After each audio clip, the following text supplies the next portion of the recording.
Hey, it's Alex here. Welcome to the 29th episode of the Hellbound Podcast. This is a previous interview with the author, Ramsey Campbell. Ramsey Campbell's been compared to HP Lovecraft and one of the greatest horror writers ever. It's a fun interview. Ramsey's really funny. Ramsey Campbell was a big influence on Clive Barker, and Clive Barker's a big influence on the Hellbound Horror Festival, where this podcast originally started. Michael and I will endeavour to be back next week. Okay, enjoy the interview. Bye-bye. The first time I saw or realised who you were was when I watched Horror Cafe years ago. Oh, yes. So that was... How did that kind of come about? Because I know the principle, the idea of creating the kind of ultimate horror story or horror film. How did your involvement in that particular thing... Was that for the BBC?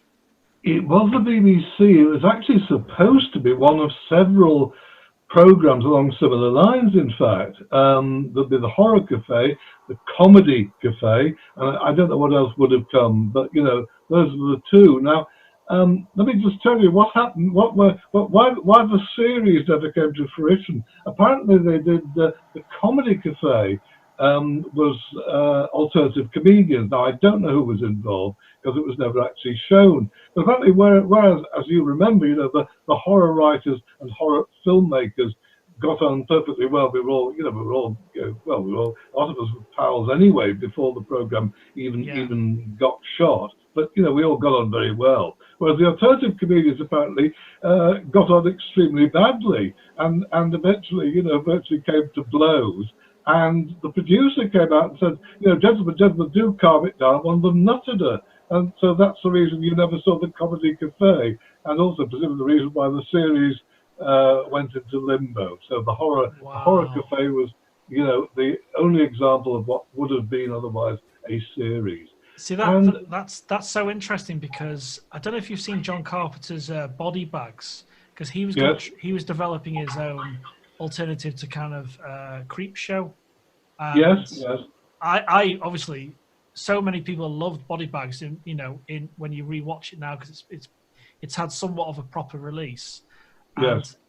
I didn't know anything about the series supposed to be past that, and because it's such for horror fans and horror fans of every medium, it's such a wonderful thing to watch, and it's like this little gem that people discover.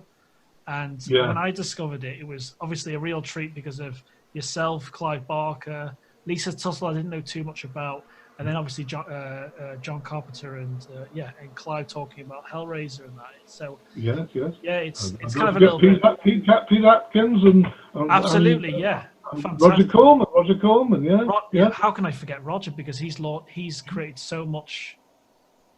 He's not an icon just because of his work, but because of who he's kind of helped develop, like James Cameron being the most famous example. Well, and Scorsese, actually. I mean, I think it'd be fair to say. Yeah. I mean, I think Roger had something to do with Boxcar Bertha, if I remember correctly. You know. Yeah. But no. I mean, and a great gentleman too, Roger. I'll tell you that. Yeah. And so it's.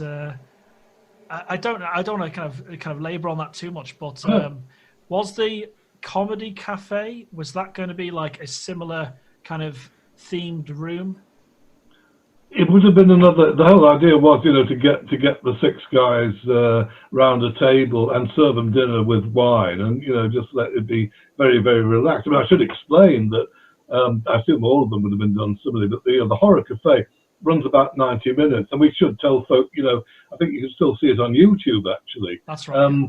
But we actually shot for about 3 hours, and it was then edited done. And I mean, I remember once upon a time I did see the unedited cut, but you know, it was obviously, you know, you couldn't run 3 hours of it on DVD. Perhaps you could, because of course there was the parallel of After Dark on Channel 4, which was an open-ended show, which you may remember most famously had good old Oliver Reed getting dreadfully pissed and you know and stomping around, reasonable towards some of the guests actually.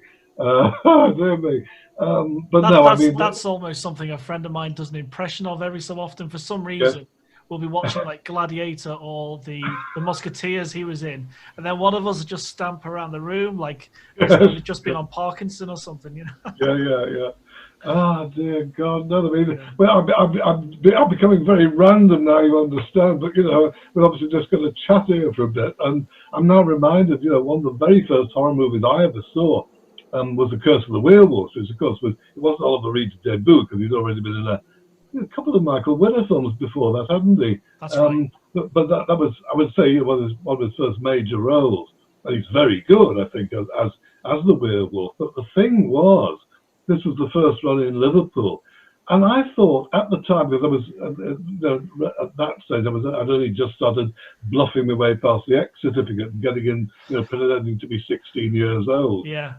So I didn't know a huge amount about, you know, the whole business about cinema going experience from a you know an informed viewpoint, and I thought that the projectionists had chewed up the copy because it was so horribly and obviously incomplete, you know. That whole first section that leads to the birth of, you know, the werewolf with Yvonne Romain, you know, there were whole chunks of it missing, and jumps on the soundtrack and jumps in the music is obviously, you know, the real betraying detail. But what had just happened is they've been absolutely savagely censored by the BBFC. Now the version we see on disc, you know, now is I think it's got a 12, hasn't it now? It's certainly absolutely complete, but, you know, all sorts of stuff was missing. So that actually you ended up, because it was so messily edited, I remember ending up thinking that it was the old syphilitic baron who had raped her, and it was his son, which of course was hardly the point. Oh, you know. wow, yeah. Yeah, but no, it's amazing. Anyway, I'm going. No, this is kind of where I wanted things to go, because if you know, little sparks of it of kind of where your influences come from, and like obviously Hitchcock tells that story of, or we don't know whether it's a white lie because he's, you know, embellishes a lot of things, but he talked about going to jail as a child in a cell for a couple of minutes. Because his father got him locked up for doing something terrible. Yeah, that's right. Exactly. No, I think that probably was true, actually. And it's a wonderful story. How was there a moment or an influence of someone that sparked your interest in your writing? Not necessarily your writing, but your kind of love for horror. Love for horror, yes. Oh, good Lord, yes. I mean, there were a few, really. I mean, the absolute earliest one. I mean, this sounds bizarre, but although actually I'm not the only person to cite this particular unlikely influence, and that was Rupert Bear, the old Daily Express cartoon. Also got an annual, you know, every Christmas. Yeah. And there was one, and I was horribly precocious. I was probably about 18 months old. I was reading, and so came. Well, it would have been about just before my second birthday, I think. And I got this Rupert Bear annual, which was a Christmas tree that becomes animated. And it's supposed to be sort of slightly charming thing for kids.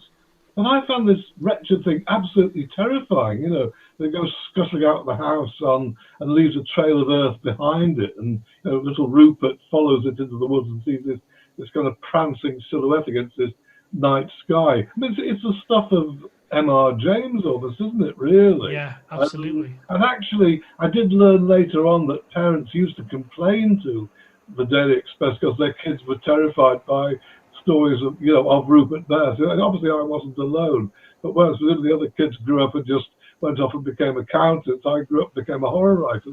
That's the fundamental difference. That's what makes you a horror writer, basically. Absolutely. You don't become an accountant.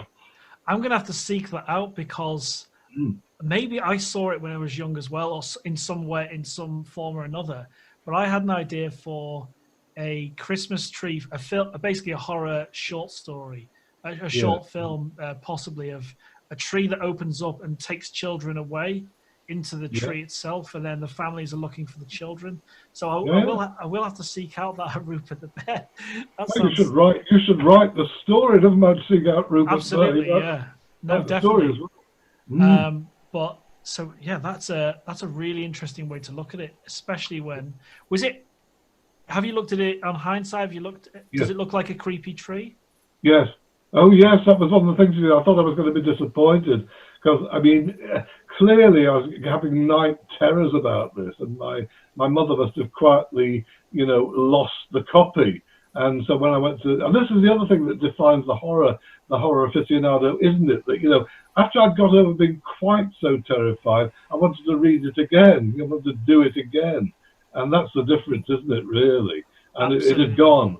And so it was, I must have been, Lord knows, decades later, found it at a book fair in Manchester, this very annual. It was 25 quid, which I stumped up instantly, to make sure I had it. And when I opened it, no, it's all there, the imagery. And I can still see why it really disturbed me, I've got that sort of eerie atmospheric quality. And even in the writing as well, there's a sort of little high voice you hear supposedly behind the tree.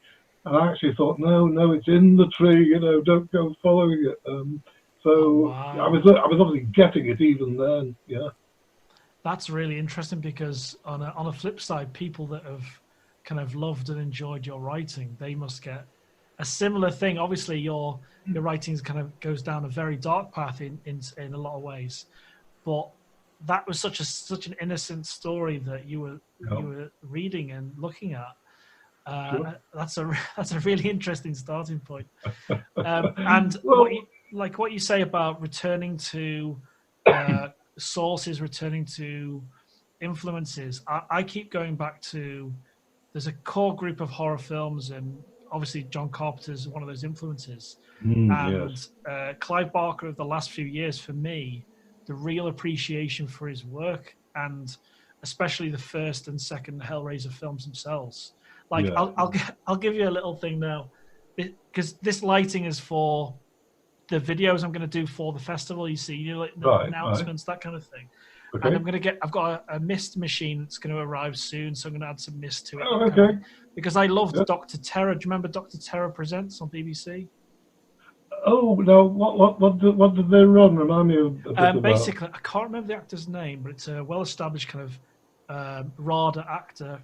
I think it was late 80s, 90s, and he'd be dressed as a demon with a cravat and a smoking jacket in a high chair, announcing films, talking about horror, low budget horror, and it was on really, really late. I think it was like 1 o'clock in the morning, and it was on BBC Two. I think it was Dr. Terror Presents.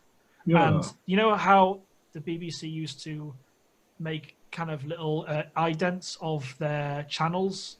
Like you'd see the BBC Two, and there'll be like swooshes or whatever. Yeah, there'll be some sports thing. Well, a lot of those were like knives going in, blood pouring out.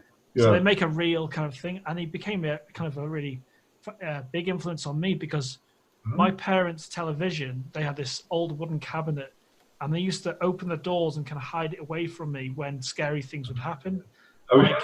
Like when Bill Bixby would turn into the Incredible Hulk, or the shark would attack in Jaws. So when Dr. Terror was on, my brother would wake me up. Oh, he's on now. Should we watch it? He'd close the door so I could see the screen. And there's this demon on TV talking about horror, and then that kind of real connection or love for horror started there. So on a little note, when I've got this whole look finished, because this is kind of almost a finished lighting, I've got these. These are supposed to be plastic, but I'm going to hang these chains, and there's going to be shadows from the chains. And very good. Okay. Because of course, Hellraiser. Yes, exactly. Yeah, and it's such a influential film in his writing, his work overall. Yeah. And was Clive one of the people you knew growing up, or was it just someone you knew based on the Horror Cafe? No, it was the other way around. I did a lecture at his high school, Quarry Bank, when he was in the sixth form. In fact, I was invited there by Helen Clark, who was his English teacher and a friend of mine. And she just not specifically for Clive, she just wanted me to talk to the sixth form about horror, to liven them up a bit, basically. And I remember doing a talk illustrated by things such as reading them the finale of The White Powder, the Arthur Machen, and talking about how this is clearly about venereal disease, at which point several members of staff got up in disgust and left. And played with some Frank Zappa and did all sorts of other interesting stuff. And And then, because I was then in the early days at radio, BBC Radio Merseyside in Liverpool, my producer Tony Wolfe wanted to do. He ran the arts show, for which I did film reviews, and he suggested we should do a program about horror and bring in some of these students who I'd talked to. So we duly, Helen selected them, and you could guess who the only student was who talked more than me about horror even then. And that's how we became friends, really, Wow, and then that's fantastic.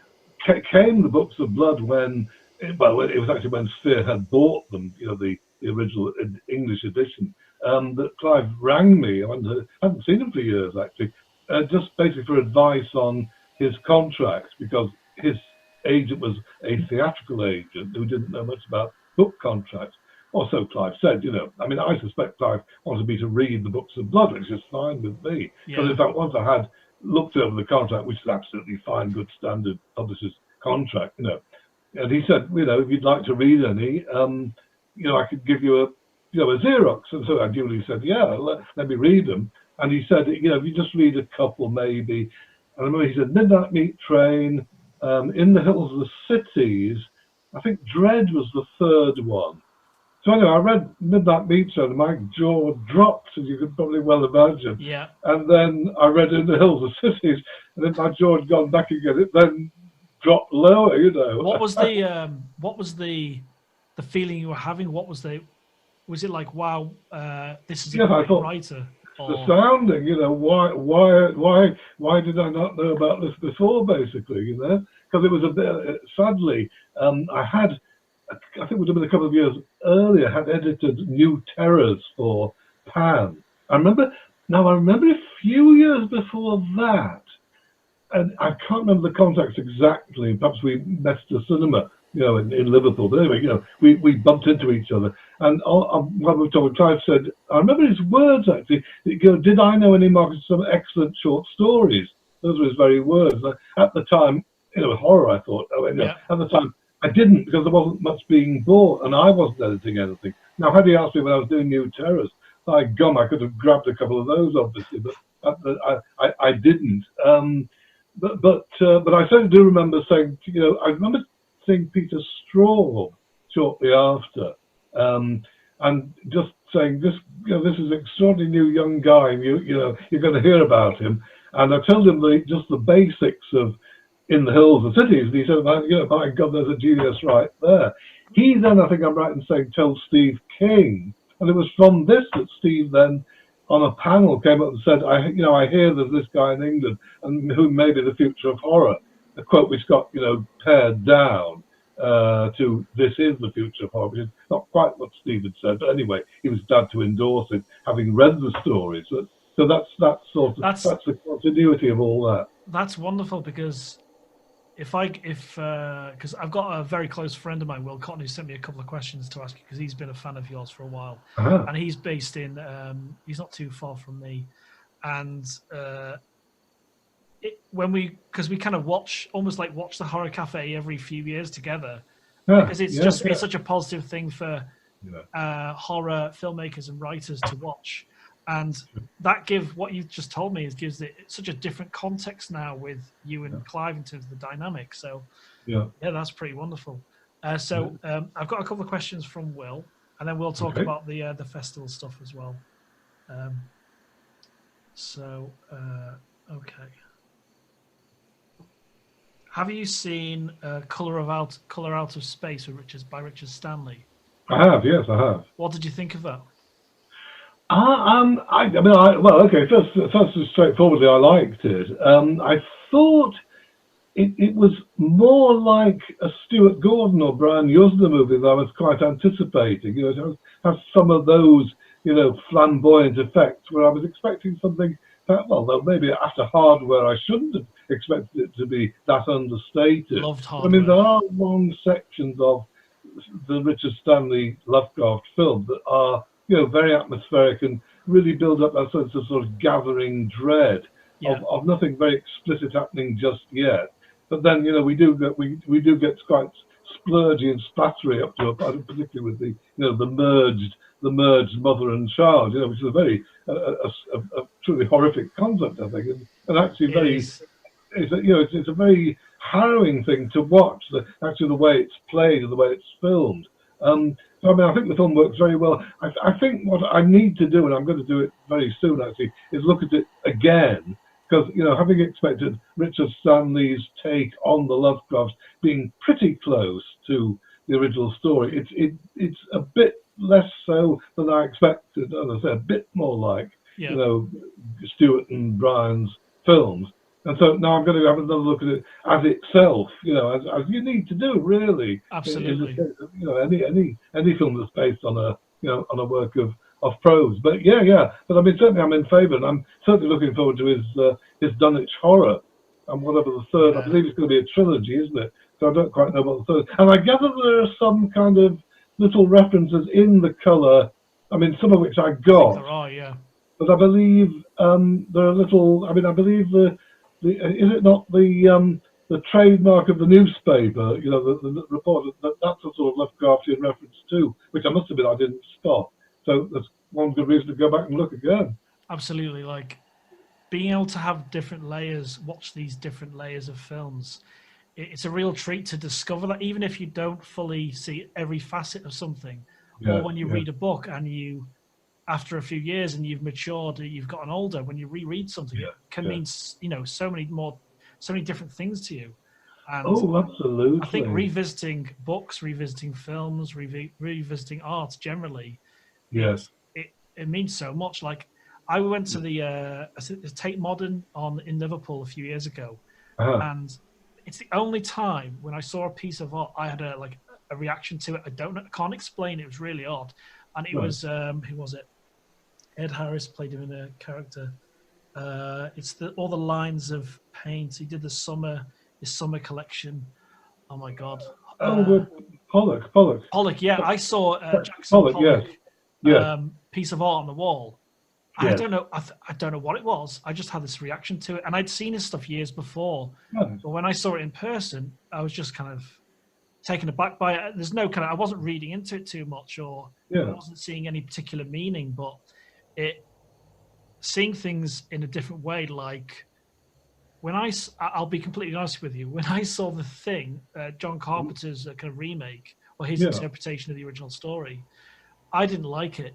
I was about 17, something like that. But then a few years later, when I started making short films, started to write my own little, very small short stories, that kind of thing, I revisited it and I watched it in 16:9. It's anamorphic aspect ratio. Yes. And I'd seen it in 4:3. So when I saw it in its original aspect ratio, there's something visually appealing. And then when you hear that score by the late Ennio Morricone, it's such a wonderful piece of work. And that like you were saying about the merging of people in a film or in a book, there's something so sinister about that violation. When that happens in The Thing, where you see like the creatures trying to develop into a wolf, and then there's the first version of the monster they find, and then it's developing into a human or trying to develop.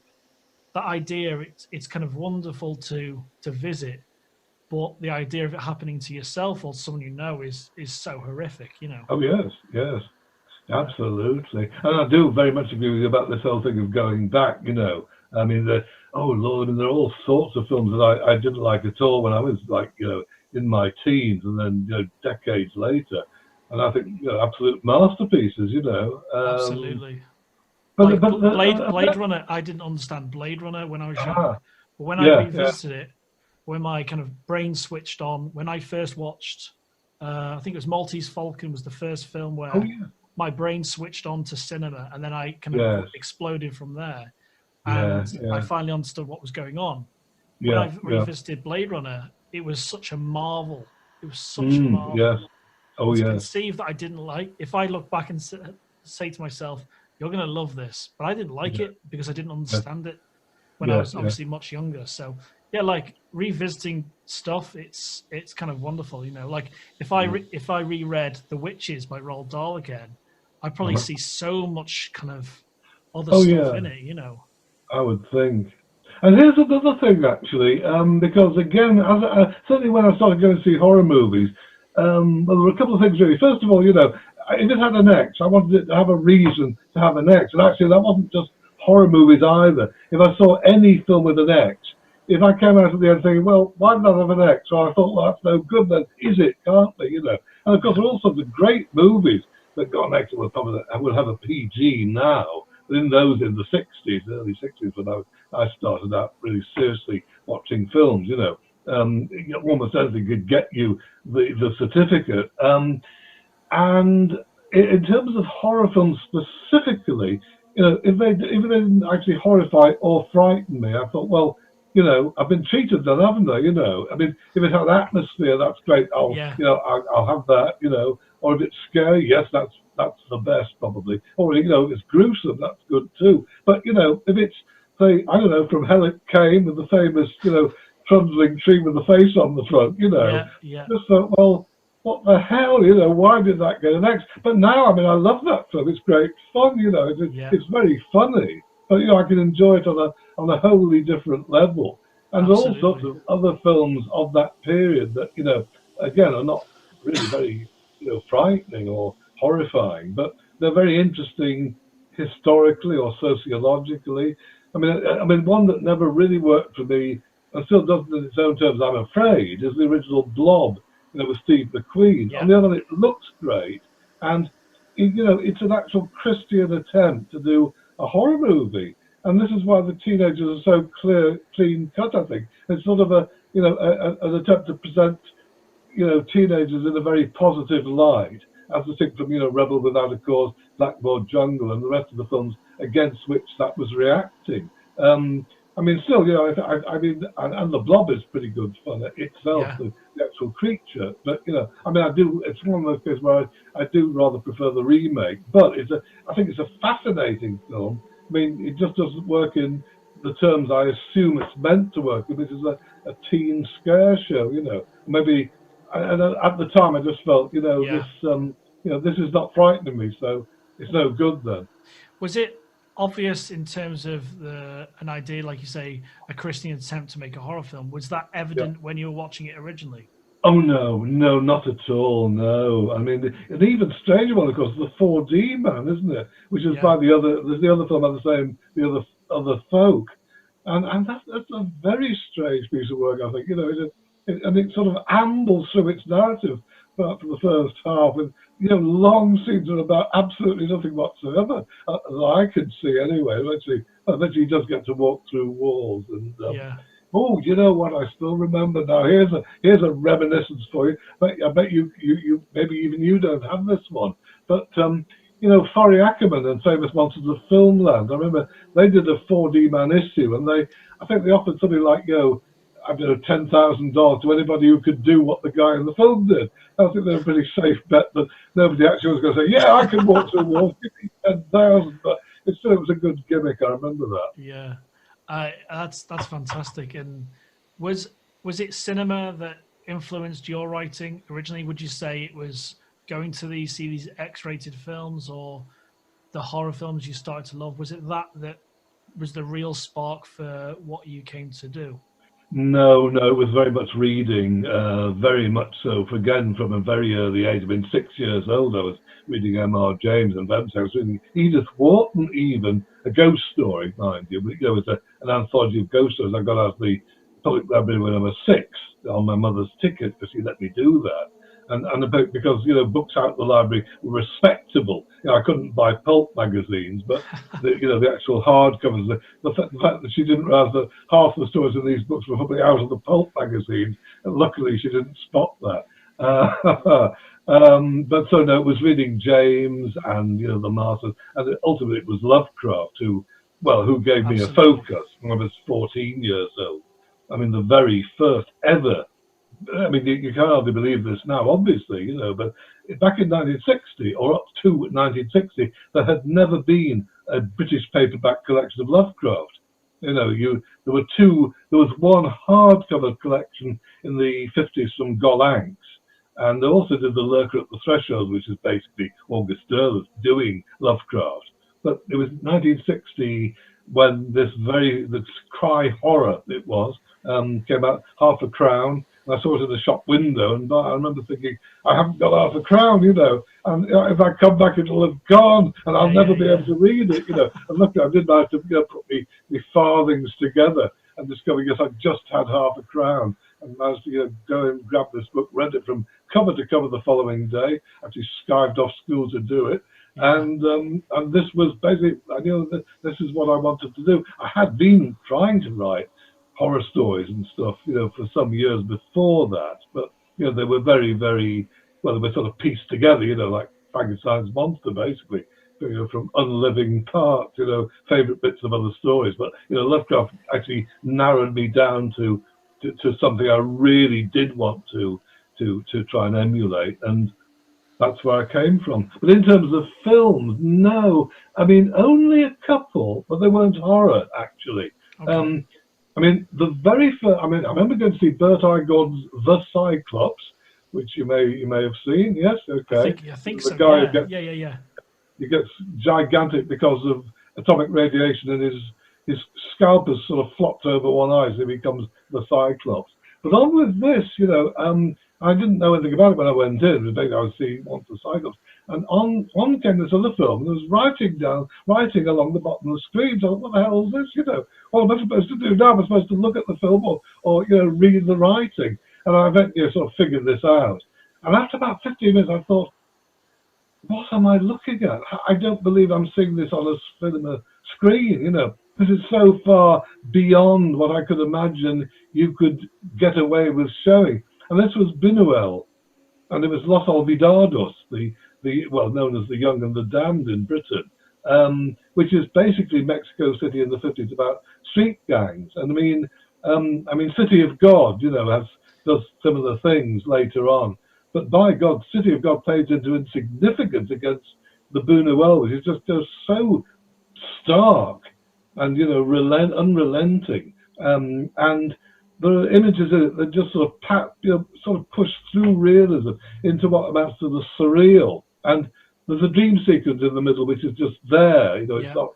There's no rippling effect. It happens. It was very typical of Buñuel, of course. Wow.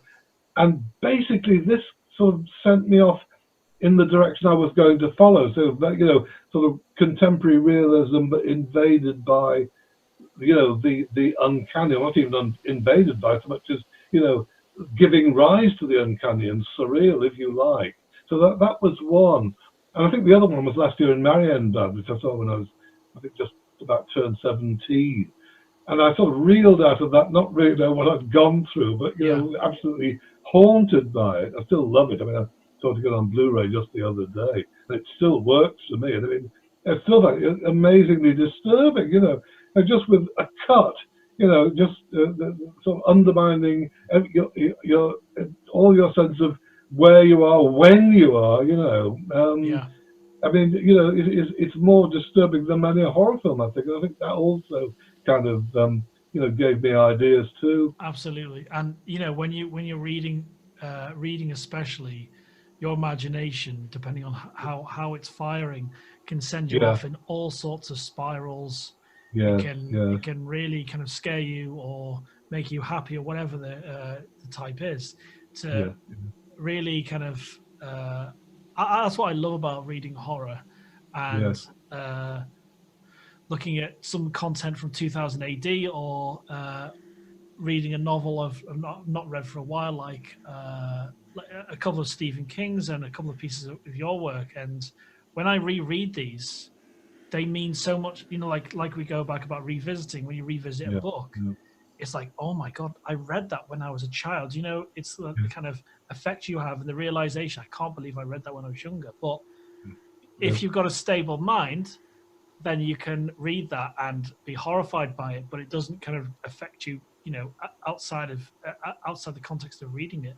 But it's fascinating. Tell me this. I'm sorry to interrupt. I'm just thinking aloud. Do you sometimes find that things you revisit you find more disturbing, more difficult to take than you did? Yes. Absolutely. Like, let me, Yeah, let me have a think about it. Yeah, let me come back to that. I Okay, totally well, agree with let me that. give you mine then, if you like. Because Okay, it's not a yeah, horror film. absolutely, yeah. Well, I think in many ways it is a horror film, but not in any remotely conventional sense. And that's Pasolini's Salo. Now, the first time I saw that was actually at the London Film Festival back in '75. It was, and it was actually. I mean, you very rarely see this version. I think it was actually dubbed not terribly well into English because about United Artists expected to be able to do an international release in English language territories. Well, little did they reckon with the BBFC at the time, obviously. Yeah.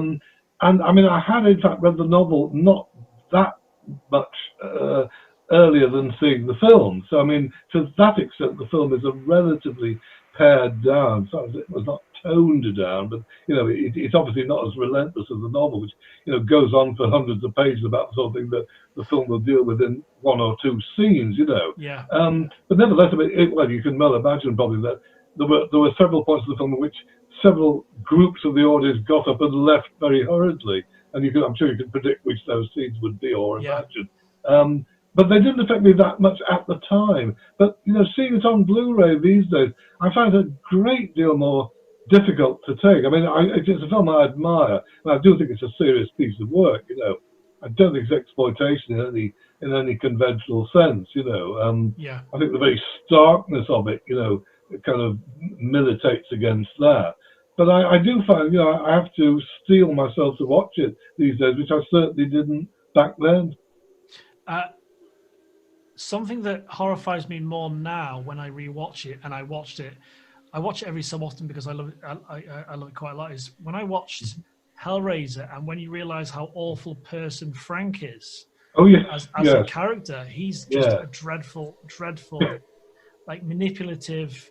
When you come across someone that manipulates someone else, and you're conscious of it, it's a really quite a terrible thing because Frank manipulates everyone involved, and he's such a you think the Cenobites have come from hell effectively to try and find him again when they realize he's escaped.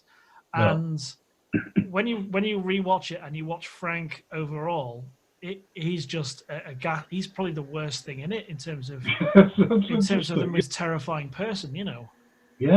Yes, absolutely.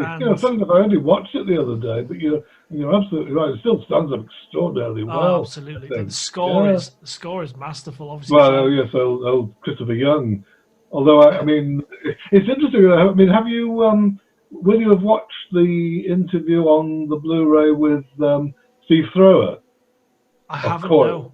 I've got the restored Blu-ray, but I've not seen that interview yet. Yeah, because I'm sure that Coyle wrote an unused soundtrack. Yeah, right. And so Steve talks about this and about this sort of Clive's original plans for Hellraiser were, by the sound of it, a lot darker. He doesn't go into too much detail. He sort of implies some of the stuff. But then New World came along and put some money in, but said I think they had to make it a little bit more conventional and presumably place, someone like Kirsty at the centre. And Julia, of course, with Claire Higgins, who is wonderful. Absolutely. I think it's such a well-rounded film, and revisiting some of John Carpenter's works, like the biggest, I'd say, most effective work, if it was released now, would be They Live, because They Live has such a story to tell, and in terms of manipulation and how people treated the press and just everyone being manipulated. And when you watch it now, the context is completely different in your mind because you're living in this world where media or outlets, who do you trust? Who do you trust for your news sources? And it's not about you revisiting it when you're older. It's about the context it's in now and how you're living your life. When you watch it, it's so different. And it's a wonderful thing to think about, where you can revisit something several times throughout your life, and it appeals to you, it disgusts you in totally different ways. Yeah, and that's right. I think books, I think cinema, art, definitely I think it can affect you in so many ways. Yes, I mean, just to get off the top of my head, I was just reminded, but one of the great manipulative, actually in a way manipulative, the film too, but in a good way, but a film about manipulation, one of the masterpieces, surely is Vertigo. Absolutely, Which, absolutely. you see, to me, the most disturbing moment in that film is when Kim Novak comes into James Stewart's apartment, having made herself back into Madeline, and there's this extraordinary sort of greenish illumination from the neon sign outside. But it ties in with how his mind, when you see his mind with the head, with the colours, it ties that's in right. so beautifully visually. Not merely that, but actually, it is in fact the colour of the outfit that she wears when he first sees her. It's such a manipulation. It's probably one of the greatest examples of that. Yeah. And but the thing is, as she comes toward him, but she's actually coming toward us. I mean, there's this terrible sense of appealing, pleading with the audience, but also, if you like, pleading with Hitchcock, given that, Hitchcock wanted Vera Miles, who got pregnant, so she was, out of the running.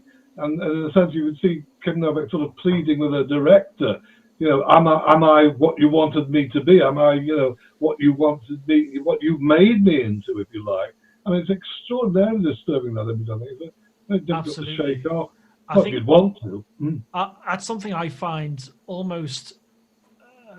I find it really appealing when manipulation or horror is done extremely well, and when you watch that, it's like it's so terrible because you're really breaking this guy. You're really pulling him apart, and his heartstrings. He's close to having a heart attack in that entire movie. You know what I mean? In terms of the stress and strain, his mind's going all over the place. And I'm a huge Hitchcock fan, and I remember finding my parents bought me a VHS copy of Lady Vanishes years ago, and because I started watching kind of classics, that was how I got into cinema in a big way. And they bought me Lady Vanishes and had a Tony Curtis introduction about the film. So Tony Curtis did a series of introductions, and he had the kind of white cravat, black shaped gloves. He was a bit of a character. So that's where I love Tony Curtis from, is from those videos. Yes. And I saw Lady Vanishes, and I loved his early English films.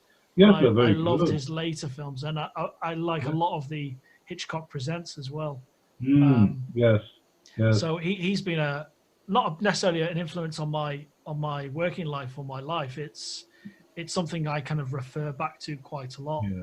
And he's such an appealing individual in many ways. And when he creates a masterwork like Vertigo, it sticks with you. Visually, it's informed. Like the start of the film is the start of The Matrix. When they're running on the rooftops, it's almost shot for shot when you watch the two together. Yeah, that's right. That's right. So he's influenced, and like in many ways, you've influenced so many people. Look at the influence you had on Clive, and Clive. I would say Clive would say the same thing in terms of the influence and drive you've had for writing. He's had for what he's gone and done. Oh gosh, yes, very much so. Yeah. And what do you think of the kind of current crop of horror or horror filmmakers? Have you seen? I think that a lot of talent on prose and film. Gosh, yeah. And the only thing, whenever I answer a question like this, I always feel I'm going to leave people out. And oh God, I forgot to mention whoever it was that it may have been. So I'm just going to stay with filmmakers for now. If you don't mind. That's fine. Yeah, that's fine. Yeah. Yeah, I mean, there's so many writers. I do think we're in the middle of a renaissance in horror prose and horror film, actually. But I mean, just a few off the top of my head. Then, I did very much like Hereditary and Midsommar. I thought they were both. Fantastic! And also Jordan Peele. I think it's interesting, and Robert Eggers as well with The Witch and The Lighthouse, which I've only seen The Lighthouse once so far, but I'll get around to that again pretty soon. So you watched the score. I think it's the score for The Lighthouse, The Witch, and I can't remember the chap's name. It will come to me at some point, but he did the score for Hereditary and Midsummer as well. And Right. I've got to say, That's I totally agree with what you're saying about yeah. Hereditary, the way that film's shot for me in terms of a cinematography point of view, it's like the Yeah. dioramas. It's shot like Yeah. a diorama, everything. Yes. And Well, Midsummer of course is one of exactly. Yeah. Midsummer's one of the only. Sorry, I was No, thinking, go ahead. having seen that a couple of times, I still find the opening, I mean, disturbing in a way I can't quite pin down. Yeah. Are we inside the model house or what? It's impossible to tell. I think. I mean, Well, I that's tell you what almost that reminds yeah. me of. Again, a great favourite shot of mine in a film I do like, although it's certainly not the novel. And you basically guess what I'm about to say is The Shining, the Kubrick. Yeah. And there's that moment where Jack is looking down on the model of the maze, and we then cut to an overhead viewpoint shot. Now, are we seeing the model with tiny figures walking around in it, or are we seeing the actual maze with the real people? I don't think we're supposed to know, are we, really? No, exactly. That's the beautiful another manipulation. It's yes. like Hereditary. Are you in the model? Are you watching the film? You're never quite sure. The genius of, for me, with Midsummer, it's gut-wrenching in many ways in terms of what's happening to the people, but it's one of the scariest or slightly darker films that's all in sunshine. You never see I can't remember a great horror film, possibly Wicker Man, that's entirely in daylight, because you associate horror with darkness. I suppose, well, one that sort of comes to mind is not supernatural, mind you, of course, is Repulsion. I don't think there's any night scenes in that, actually. That's a fair point, absolutely. Completely stark, daytime. I mean, the other thing very much about all those films I just mentioned is, they don't go particularly for, pop-up shocks. It's a sort of sense of just accumulating dread, really, throughout, just a gathering of something very menacing, and it works extremely well for me. Now, let me think, who else are we thinking of now, or am I thinking of?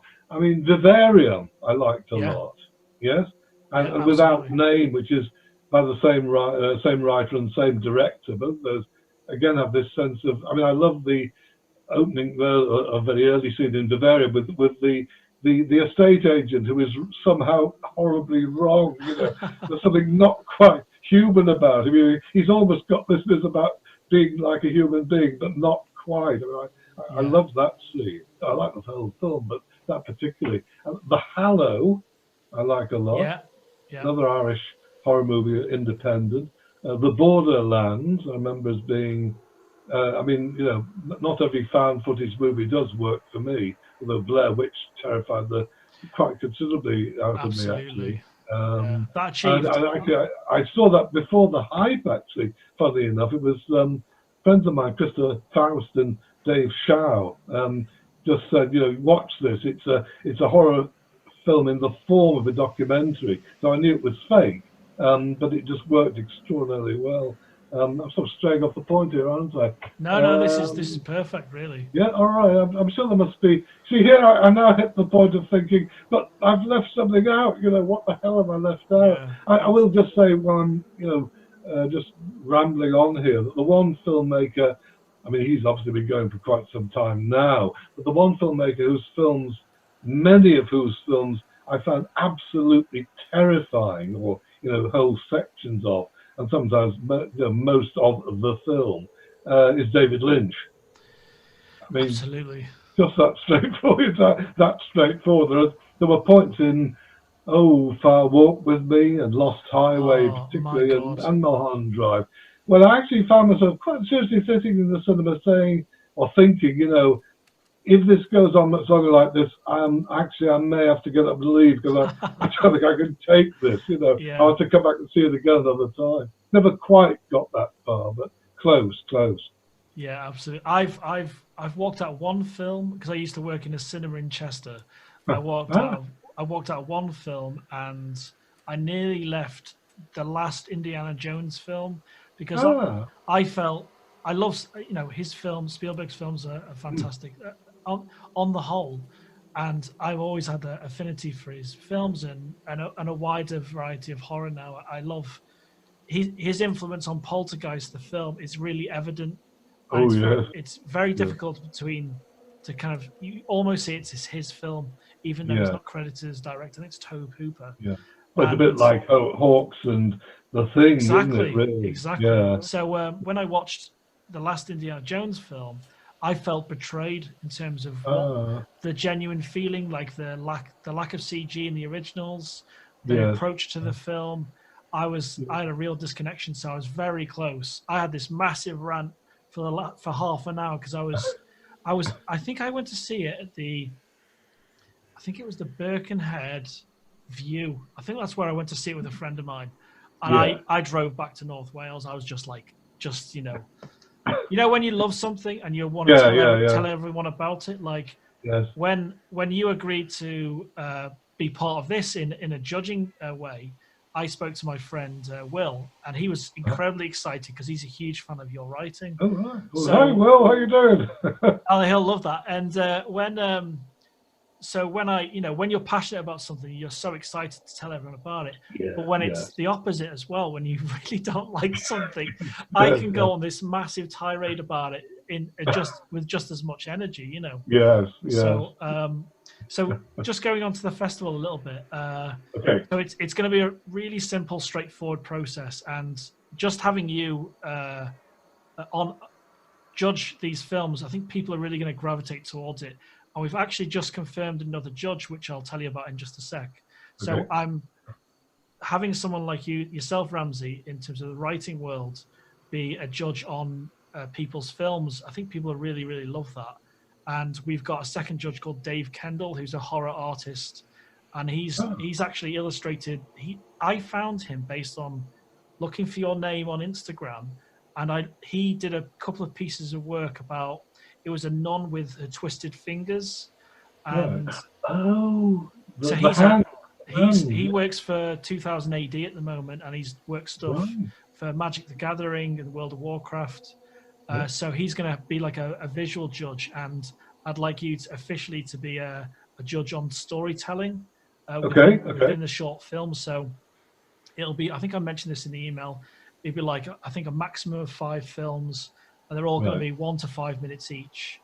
And then there'll be like a 3-week window where we just need what you think, and if you wanted to do a little video, which I can help you with, saying why you've picked it towards the end of the video. That's it effectively. But we're going to announce yourself, your involvement, because you've been so generous with your time.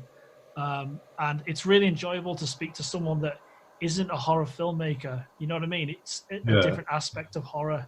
So it's been an absolute pleasure talking to you today as well. So, my pleasure. So the submissions open on the 1st of August, and we're giving them a huge window of opportunity to make their films. And we're accepting films for within 2020. So if they've made them in 2020, that's great. Right. And then the closing date's the 1st of October. And then there's a 3-week or almost 4-week window where we need you to pick your film. I'll help you record a little video, possibly on Zoom, about why you've picked it. And that's it, really. Okay, sounds good. Then there'll be. So this kind of started because I love horror so much. I created this Isolation Film Festival, and we had submissions from over 5 continents, from all over the world, and we had no financial backing, anything like that. But we had, I think, over 100 films, and we had the variety of horror, sci-fi. We had all sorts. So after that success, and we've got backing next year for it, financial backing, to kind of market it a bit bigger. I wanted to do not horror version. I wanted to do a horror thing that's completely different. So if you see any of the little videos of me on that festival, they don't look like this in terms of the shot. Right. So I wanted to give it a completely different vibe and make it for horror filmmakers, not because of Isolation, but to give them another creative avenue for their creativity. Yes. So does that sound good to you? It does indeed, yes. Excellent. I really do appreciate your time, Ramsey. It's been an absolute pleasure talking to you about movies and everything. Oh, my pleasure, Alex. If I may be so familiar, that is. No, it's great. And I think what we'll do is we'll release a little snippet of this episode in like a couple of weeks or so about your involvement, and I'll use some book covers. I'll send you the example announcement video about your involvement, and then make sure you're happy with that. It's going to be a friend of mine's going to score it. He's going to write some horror music for it as well. So as long as you're happy with that, I'll release that online, and then Okay, that sounds good to me. And thank you so much for taking the time out of your day as well. So just a little question: how have you coped? How has things been with your isolation? Well, to be honest, it's made no difference. I mean, oddly enough, I'd started a novel, writing a first draft of a novel, before the lockdown. And in fact, I finished the first draft just, good God, last week it would have been actually. Oh wow! I mean, I write every day anyway. I mean, I'm up here at my desk where I'm talking to you right now. I'm up here by 6 a.m. That's 7 days a week. And that really hasn't changed at all. And I mean, because the novel doesn't actually touch upon the pandemic, because it was already I pretty well knew where I was, well, in a broad sense, knew where I was going with it. There was no way of kind of suddenly shoehorning that in. But oddly enough, it'd be too obvious as well, wouldn't it? Yeah, it would really. But and I hadn't really planned to write about the whole thing anyway. But funny enough, there was an idea that I had in mind and will indeed be next year, well, probably next year's novel now, next year's writing, I mean. But in fact, I thought, well, actually, the pandemic could very well be a very relevant background. So I didn't plan to write about it at all, but now I probably will in a way. But we'll see. Well, thank you very much, Ramsey. We're just missing restaurants, basically. Absolutely, yeah. There's a Chinese restaurant in Liverpool called Tai Pan. Yes, Tai Pan. We know it. Absolutely love it. And very good. My future sister-in-law, she lives in Manchester. There's a Tai Pan there. So whenever we go, there were basically, when we went the last time to Tai Pan in Liverpool, we thought, well, let's try something that's not on the menu normally, and we tried the chicken feet. The chicken feet. It was the worst experience ever. Yes, I'm sorry. You try that once. I'll tell you what the worst experience is. Okay. Just so you won't try it. And because we were in Milan. I was a guest of honor actually. Milan a couple of years ago, and we're very much like you. I think if we've not tried it before, we'll try it. And there was donkey sausage, and you don't want to know. I'll tell you, you really don't want to know. I mean, a great restaurant, so obviously that was how it was meant to be. Yeah. But I'm not greatly fond of game. And my God, this was game gone south, basically. So really take my warning. Donkey sausage is the most horrific thing you'll ever encounter. So don't. Well, thank you very much, Ramsey, and I'd love to speak to you again closer to the time. I might even show you a couple of the films when we receive them. Absolutely. So this has been an absolute pleasure, and you've made my day. Oh, my pleasure, man. Look after yourself. Absolutely, and I won't be eating donkey sausage anytime soon. That's right. Nor will I. Absolutely. Okay. See you soon, Ramsey. See you soon, man. Bye. Bye. Bye.